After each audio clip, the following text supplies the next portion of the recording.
50,000 വൃക്ഷത്തൈകൾ നട്ടുപിടിപ്പിക്കുന്ന സഹൃദയ പദ്ധതിക്ക് തുടക്കമായി.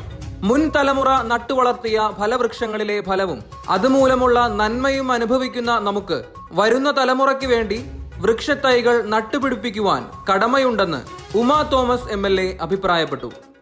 എറണാകുളം അങ്കമാലി മേജർ അതിരൂപത സാമൂഹ്യ പ്രവർത്തന വിഭാഗമായ സഹൃദയയുടെ ആഭിമുഖ്യത്തിൽ പരിസ്ഥിതി ദിനത്തോടനുബന്ധിച്ച് വനിതാ സംഘങ്ങളുടെ നേതൃത്വത്തിൽ 100ഓളം ഗ്രാമങ്ങളിലായി 50,000 വൃക്ഷത്തൈകൾ നട്ടുപിടിപ്പിക്കുന്നതിന്റെ അതിരൂപതാതല ഉദ്ഘാടനം നിർവഹിച്ച് സംസാരിക്കുകയായിരുന്നു ഉമാ തോമസ് MLA. ജന്മദിനം, വിവാഹവാർഷികം പോലുള്ള ഓർമ്മ ദിനങ്ങളിൽ വൃക്ഷത്തൈകൾ നട്ടുപിടിപ്പിക്കുന്ന സംസ്കാരം വളർത്തിയെടുക്കണമെന്നും ആഹ്വാനം ചെയ്തു.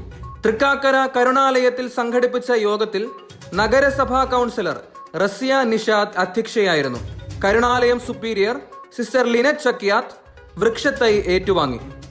സഹൃദയ director father Jose Koluthuvellil, Edappally block panchayat അംഗം Smitha Stanley, Sahrudaya assistant director father Sibin Manayampally, chief consultant Thomas Kadavan എന്നിവർ സംസാരിച്ചു.